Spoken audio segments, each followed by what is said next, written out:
Welcome to Innovating Music, a podcast from the UCLA Herb Alpert School of Music and the UCLA Center for Music Innovation. I'm your host, Dr. Gigi Johnson. Thanks for your patience. This is Gigi Johnson from Innovating Music. We've had some gaps as we're in the middle of summer term, and I tend to hang out on a UCLA schedule. But also, please enjoy the fact that the podcast is now at radio.com and on Pandora. So you can add that to your listening pleasure. Please share the podcast with those that you might would find it of interest.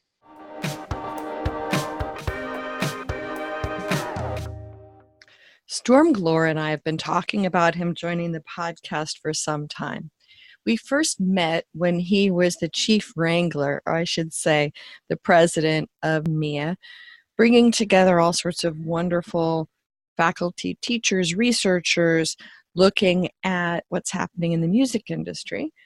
But also I kept running into him regarding a bunch of really wonderful music cities research. So please enjoy this conversation with Storm, talking about the wonderful work he's doing at University of Colorado on both the nature of what makes a hit song, what is a hit song, and as well what's happening in music cities, from the large cities that we tend to stereotypically think of as music cities, down to the local communities and music scenes who are making this work in a streaming era. And we talk a bit about why and how streaming impacts those cities. But a lot of it is what makes different groups of people in a city create a music scene and help make it thrive. So enjoy our conversation. So what is your adventure, Storm, and what are the things that you are excited about teaching and researching about right now? Well, right now it's music cities related material that I'm most interested in my research. But this has only been in the last several years, because prior to that, I am an admitted chart geek. If you know what that is, it's somebody who really goes way too far psychologically in getting fixated on the chart positions of songs on the Billboard chart, and can talk endlessly about how many weeks something was at number one versus another song that was at number one for fewer weeks, and what date a particular song peaked on the charts and stuff like that. And so my research prior to that really centered on stuff related to the charts. For instance, I researched artists who had hit the album chart over the last 55 years. And that was a study that was conducted around 2012 or 13. And I was trying to put some quantity to the concept of one-hit wonders. We see artists come and go, and we know anecdotally that they are here today and gone tomorrow many times. I wanted a number put to that. So I studied one-hit wonders during one of my research project. I found that about 48 to 50% of artists will be one-hit wonders. Wow. That is, have one album on the Billboard Top 200 or one single on the Billboard Hot 100 in their career. But that means about half come back. And was there a concentration then of those who were multiple hit wonders? Well, yes. And in fact, the big number is 7. If you can basically get to 7 placings on the charts, you're probably looking at 20 or 25. In other words, there's a huge gap between those who place 7 on the charts and those who place, into the 20s. Now, you said this in 2012 with the hyper streaming environment we're in now. Have you done any updates on that work? No, I haven't, and I keep toying with the idea of revisiting it, because one thing we've seen as a result of not only streaming but things that have happened since then there are so many more artists who can now chart, so to speak. And even at the in the last few years of my the last few years of data that I had back in 2012, I was already seeing that an inordinate amount, inordinately more artists were charting at the time. So more diversity, more breadth. Yes, yes. Which my theory is that the percentage, though, will stay the same. Because I say that because what I noticed in the, I guess, the longitudinal analysis of my data was that I said earlier that it's, between 40 and 50%, and that's merely me not remembering the exact number, but it's so consistent. In the 1960s, it was about that number. In the 70s, in the 80s, and the 90s.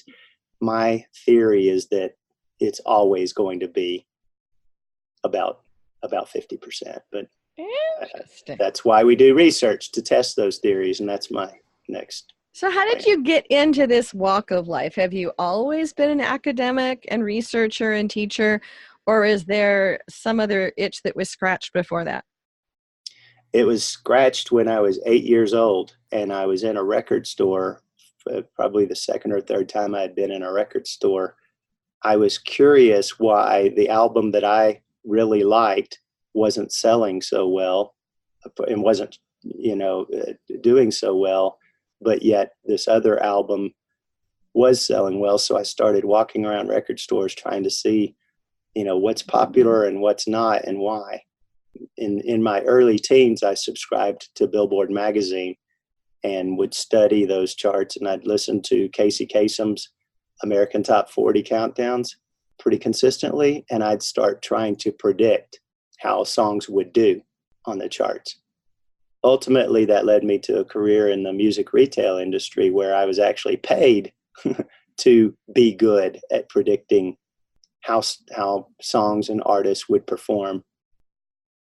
So were you working for a chain, or you were distribution, or? Yeah, Hastings Entertainment had about 150 stores, mostly in the Midwest, and I was ultimately director of music purchasing and marketing for that company.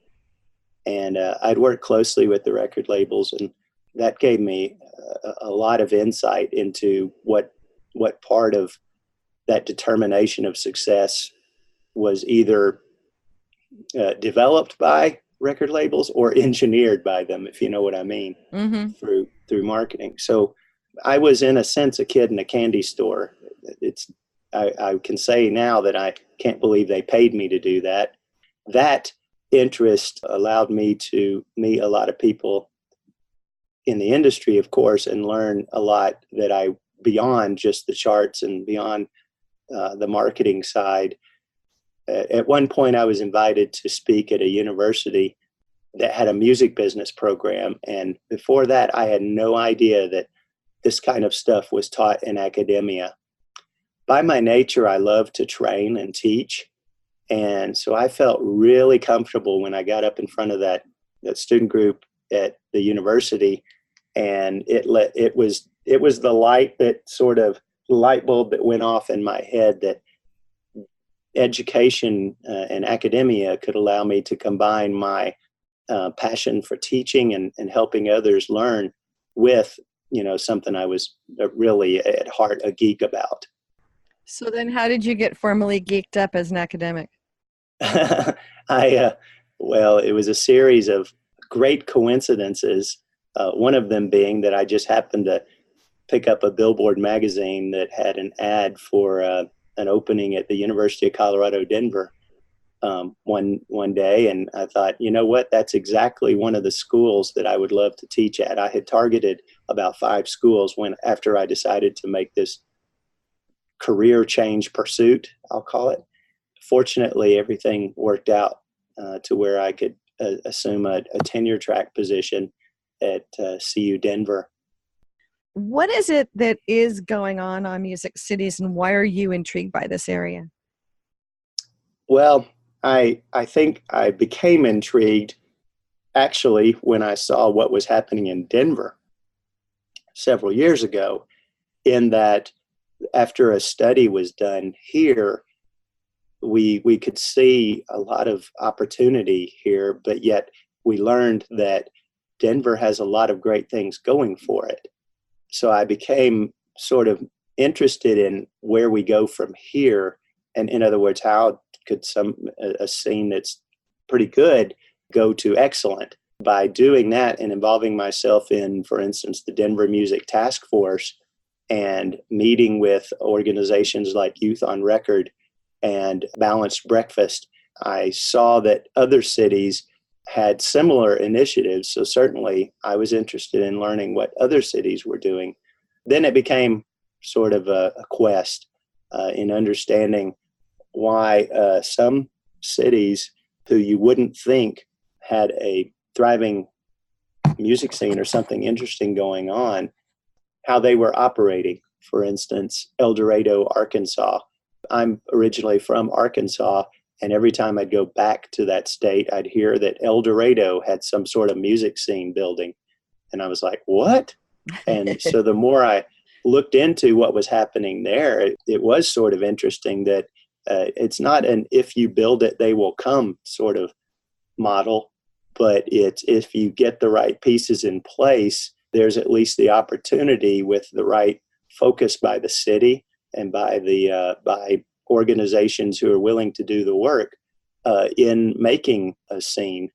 What is a scene? So when we talk about a music scene, and Mm-hmm. I say this with a little bit of air quotes around it, Yeah. there's some research on music scenes, and there's lots of different definitions I've seen of music scenes. What is a music scene? Well, I hate to make this analogy, but remember that Supreme Court decision on pornography, Yeah. where they said, I can't, we can't define it, but we'll know it when we see it. And unfortunately, that's the best analogy I can come up with in terms of the idea of a music. And I'll, as you did, put it in air quotes for a scene. I mean, it's interesting that I will talk to my friends. Again, I'm sorry I'm making this an Arkansas discussion, but I'll talk to my friends who live in various cities in Arkansas, and they'll go, "Oh yeah, we've got a great scene happening," and internally I laugh, and think that's not a scene, but to them it is, and that's what's most important is that the citizens and the community can say they have something on it. And there's another town which I won't mention by name, but I hardly think of that town as having a great music scene, but they say, my friends who live there say they do. So I don't think we'll ever have a quantification, if that's a word, of it. I think the scene is in the eyes of the beholder. But I think you were commenting that from the Denver Music Task Force and other things that there's identifications of the elements that are the fertilizer for the scene. Are there things that you're seeing across cities, because that's the benefit of some of the work you're doing, that helps cities figure what's fertilizer, what's a constraint, what is the impact on the city of having a robust music scene, or scenes plural? What are kind of the foundational elements? Well, I think what you'll see in most of these, and I think any readings that you access about identifying the scene and where it is, there has to be a sort of infrastructure supporting it in some way, an organization that is willing to do a lot of that heavy lifting, as opposed to maybe the government and the government leaders and the policymakers.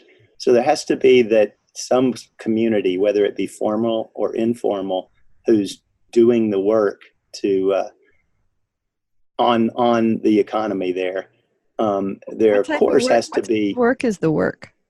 So, for instance, San Diego Music Foundation, a group, I remember at their sort of conference that called the San Diego Music Thing a few years ago. They're a group that, is, I'm pretty sure they were a nonprofit organization, not sustained by the government necessarily, but a bunch of musicians and venue owners and folks who have an interest they all get together and form that group. And there's similar groups in a lot of cities, as opposed to here in Denver, where we have Denver Arts and Venues, which does a lot of the work in convening artists, in setting up grant programs to help artists.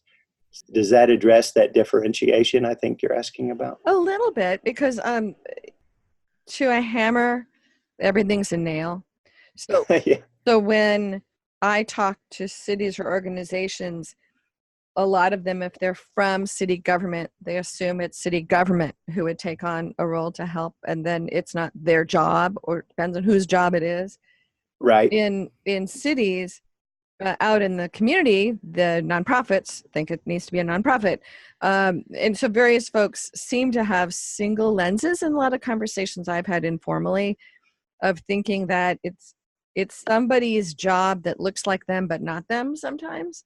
And I know from at the Amplify Music in LA conference, Merrick did a wonderful sort of mini PowerPoint from a distance, looking at the various cities who've looked at having night mayors.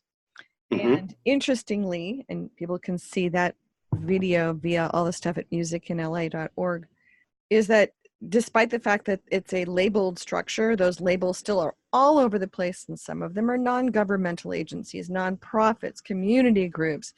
So the different varieties are pretty wide, but by saying night mayor, it seems to imply in some people's circles that it's an official part of the city government. Yeah, just by virtue of that traditional thought. But, I think to probably the last thing you said in the original question on this, is the government getting involved in any way. First of all, it's just not going to be on their list of squeaky wheels, so to speak, as much, or it traditionally hasn't been, that their music economy is anything they should focus on, or B, need to. And I think what's changed is a lot more cities are recognizing what an asset their music and entertainment sectors bring to the cities. I think whether it be by virtue of Richard Florida's work or any other researchers who have brought this, in the last 20 years to everyone's attention, cities are recognizing more and more what an asset their music and entertainment economies can be. And that may be, Gigi, why between the two, between nonprofits and governments, they're at least seeing that they have a common goal. But do they? At the very least. Are they measuring different things, though? I mean, the government often certainly get economic impact, and then is rewarding themselves based on economic impact, where different and of different parts of the government, right? So so part of it is because the change is accelerated.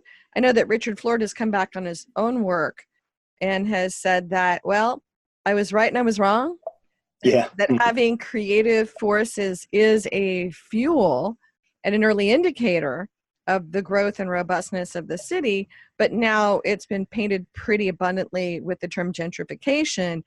And those creative forces have created an environment that the folks who already were there, in many cases, can't afford to live in. Yeah. And so he's actually had a follow-up version of his book, and then one since then, that points out the extensive problems with that. Is that some of the reason also that music cities are looking at it, because the G word, the gentrification part, but that there's a mating of those issues? Certainly, especially in the larger cities, they're seeing that more. What I've found interesting is that several cities have their own set of issues. For instance, here in Denver, we've got an extremely large growth. We've experienced a lot of growth in the last couple of years specifically, but we also deal with legalized marijuana and how that plays into it. And then you've got other cities that are dealing with, their own specific issues. But in general, you are correct. From a government standpoint, a government official in terms of economic impact, the thing they like to talk about, of course, is jobs. Yeah. You know, how many jobs are being created by this, and that's a talking point that's important to them. And then there's also the data that is, you know, the buzzword these days, and well, not necessarily buzzword, it's the necessity these days for policymakers and the government. So they also want numbers too, and that's what they've got to achieve if anything is to be quote unquote successful. Well, that also comes back to your own sweet spots of enjoying looking at the numbers and how that comes together. Yeah, maybe that's the triangulation between what I did before and what I do now. How do people track all this stuff, though? So jobs are kind of weird. I know that we're kind of looking at. I tell my guests, don't say anything that you don't want other people to hear, but I'm right now thinking that in my own space. So we're taking a look at how people look at music jobs. That in some organizations that we are working with, that they still think of music jobs as performers, promoters, and record labels, and the breadth and variety, and don't really track the rest in a lot of cases, or don't know how to talk about that to younger people. But we're finding a lot of groups are not tracking the really wide breadth of available jobs in this changing music industry. Are you seeing cities that are doing a good job with that, or organizations that are doing a good job with the breadth of the often on-stage music work?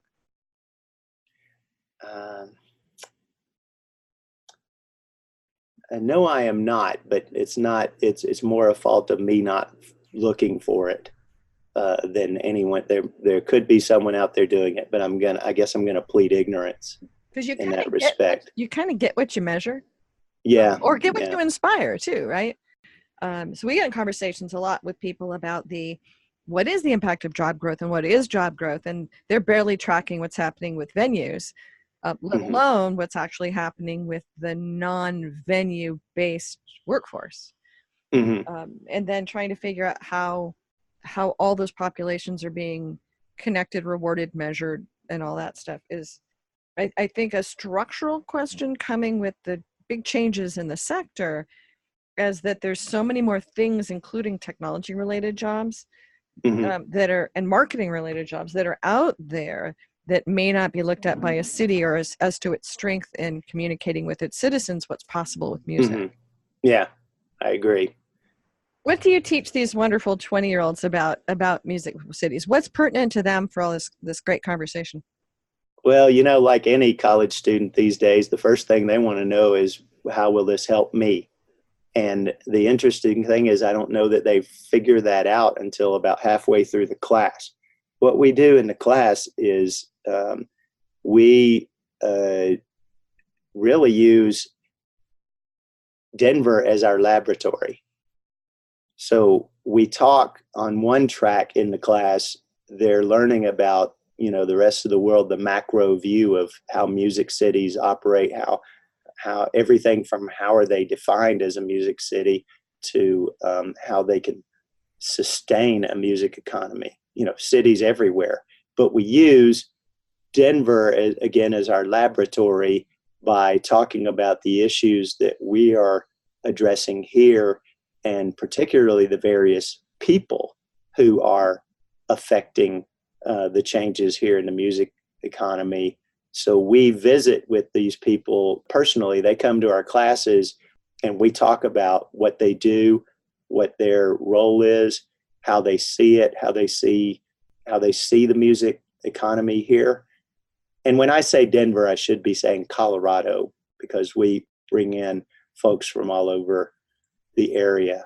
Anyway, but as I said earlier, I think they realize about halfway through the semester that what they had been thinking about, and that is, like, you know, showing up for a gig on time, performing, and seeing, you know, what effect you can have in growing your fan base and things like that, forgetting that world that's outside of that venue they're playing, that world that's outside of that practice space that they're utilizing. And I guess it opens up the idea of the music ecosystem to them, that their role in it.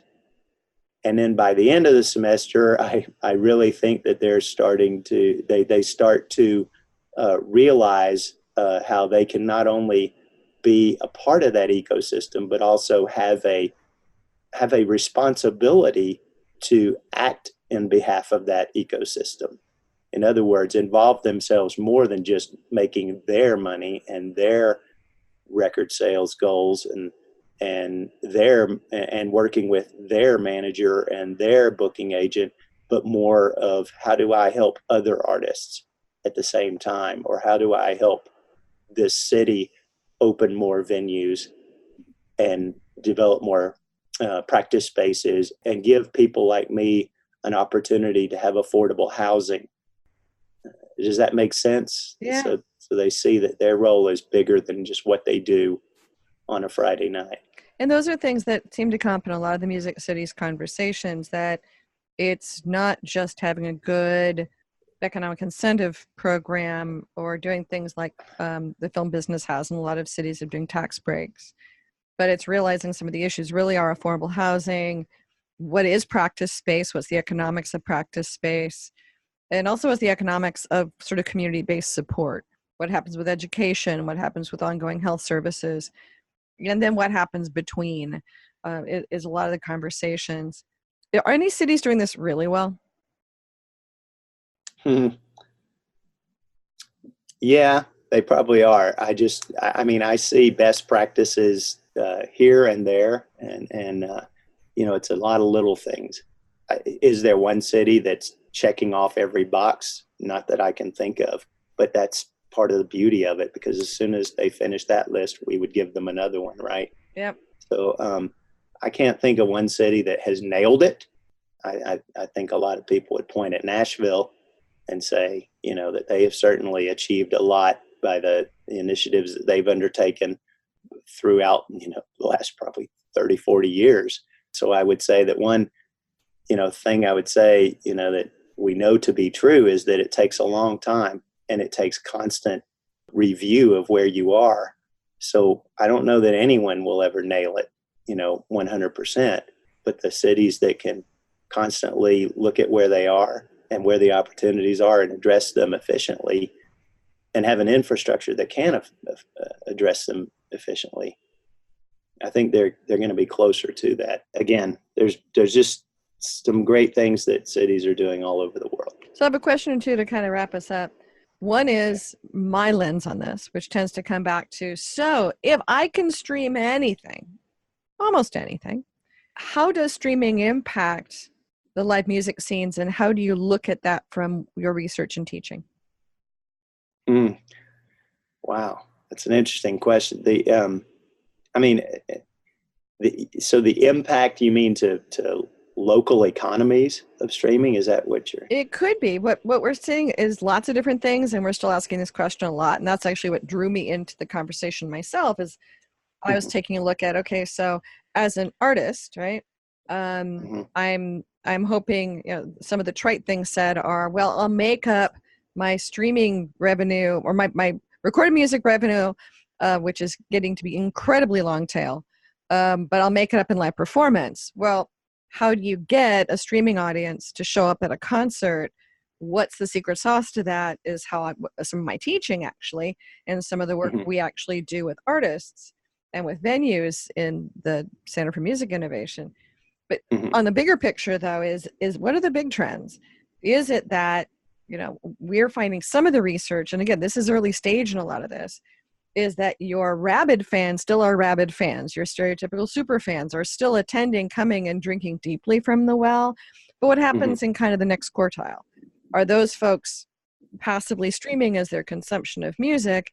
And, the average person in the U.S., numbers I've seen, goes to 2 to 3 concerts a year. Does that average skew because of what people are doing?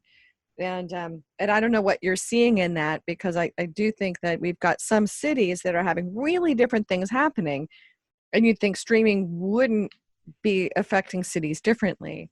But I definitely heard from some folks doing research that in their city, no one wants to come and pay a cover charge because they can go home and listen to it. They want to be doing something different if they're going to be paying a ticket. But in other cities in LA, you kind of expect you're going to have to pay something to show up, or you're going to be having a bar tab. But you're expecting that there isn't economics for music. We look at here and the fact that there's other revenue streams for artists here, which does help. There's a lot of people who are involved in film and TV and a lot of other stuff, so that also robusts up the economy. But we're also then affected by streaming on video, that there's almost 500 shows being produced. So it's a more complicated question. But, it's not a direct substitute. But most folks see streaming only continuing to grow. So will that have an impact on small town live performance or venues in New York City, or where people decide to go live and work as artists? Yeah. Well, I tell you, I would unpack everything you said probably into 2 or 3 answers, and they would be mostly anecdotal. I'm going to show my age here, but I remember when the VHS recorder came out and VHS took off, how the movie industry was going to be supposedly decimated and possibly killed off. The theater business. No one would want to go to a movie theater when they could sit in the privacy of their home and watch a movie. Well, clearly that didn't happen, and nor did it happen when DVDs became ubiquitous, right?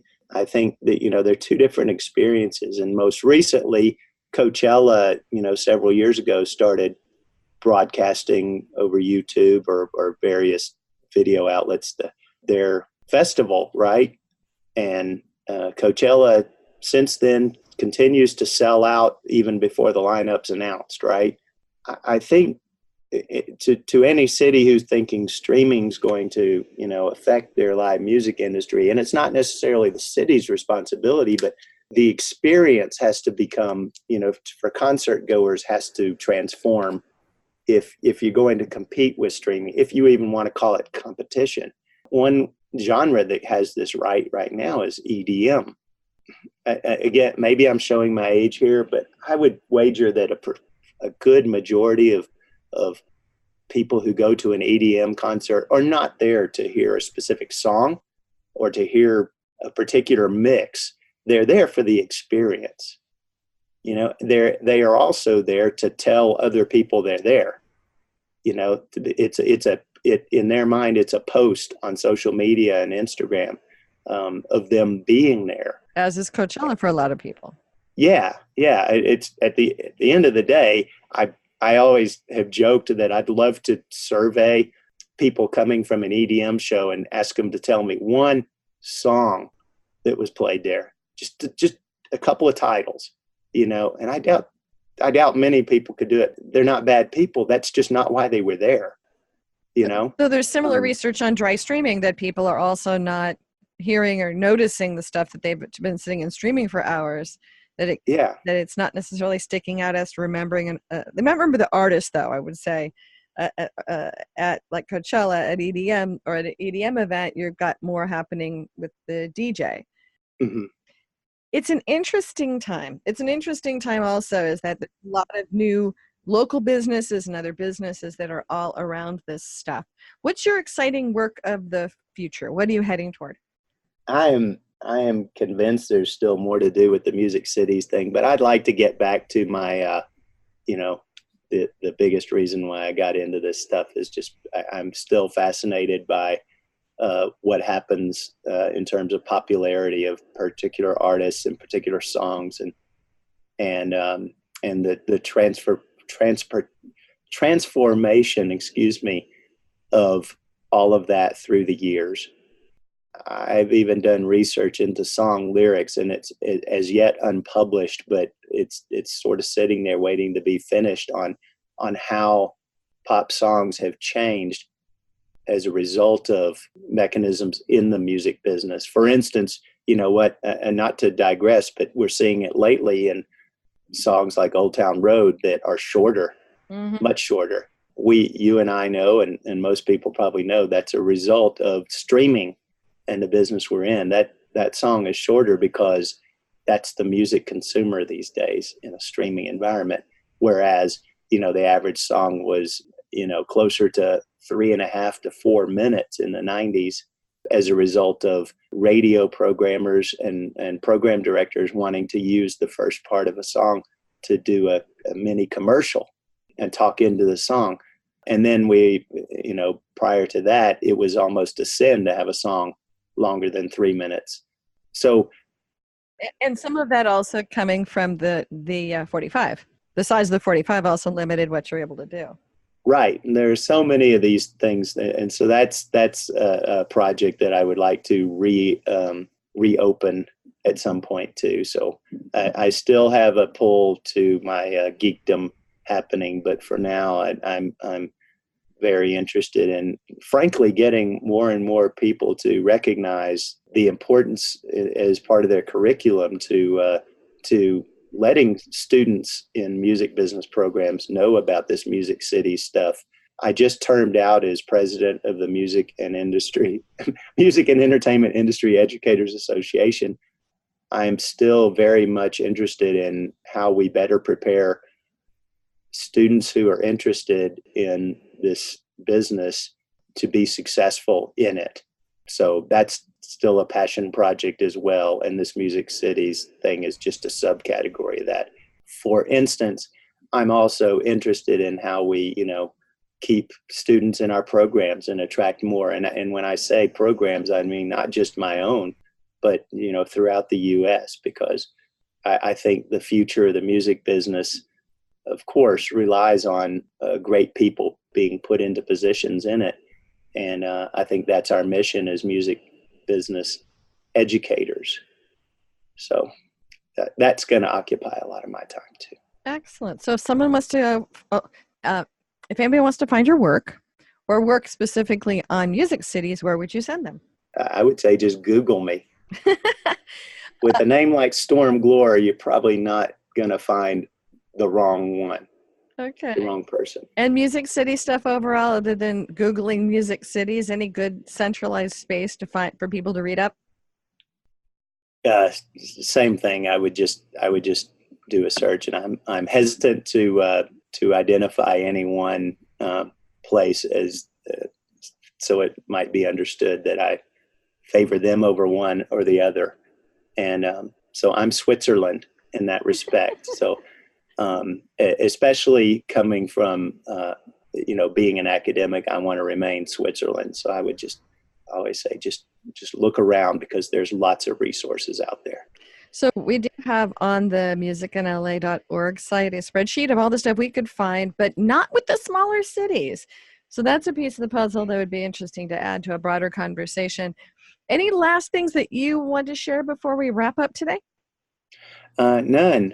Thank you for having me. And this has been a great conversation. I've learned a lot from you, Gigi. Oh, dear. I appreciate it. Well, I always learn a lot from you, and I'm very glad to connect up both to MEIEA and to you, and look forward to your work in this really interesting area that impacts a tremendous number of people, and also following what you are doing on the future of what we're doing with songs. That sounds quite exciting. So thanks for joining us. Thank you. Well, that wraps up this podcast. Many thanks to the UCLA Herb Alpert School of Music and the UCLA Center for Music Innovation for being our hosts of this ongoing series.